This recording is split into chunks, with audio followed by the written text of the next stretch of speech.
है ना। जनक जी दो भाई हैं, शीरध्वज और कुशध्वज। तो शीरध्वज बड़े भाई हैं, कुशध्वज छोटे भाई हैं, है ना। कुशध्वज की 3 पुत्रियां हैं, मांडवी, उर्मिला और सुरतकीर्ति। और शीरध्वज जनक जी की एक पुत्री है जानकी जी, है ना। 3 चाचा की हैं और एक जनक जी की पुत्री है।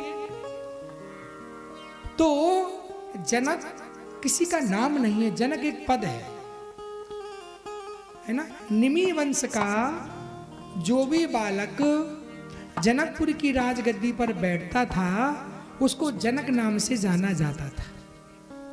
उस पोस्ट का नाम क्या था? जनक। उसी प्रकार से जनकपुर की गद्दी पर जो बैठता था वो जनक कहलाता था।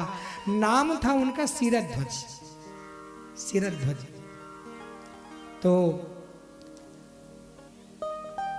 लेकिन उन्होंने अपनी योग्यता, अपनी निजी साधना के बल पर एक नाम और एक ख्याति प्राप्त करी थी। एक विशेषण उनके नाम के आगे लगा, राजा विदेह। इसलिए जानकी जी को कहा गया वैदेही। विदेह क्यों कहते थे?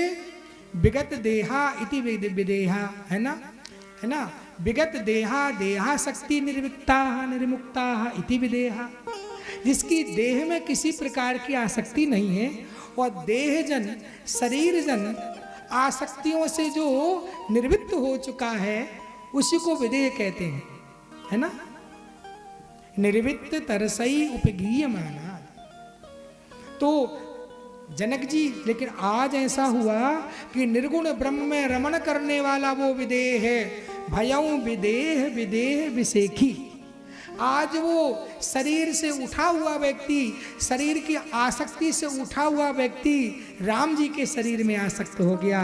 ये हमारे भगवान राम की सुंदरता का प्रमाण है। भयं विदेह विदेह विसेखी।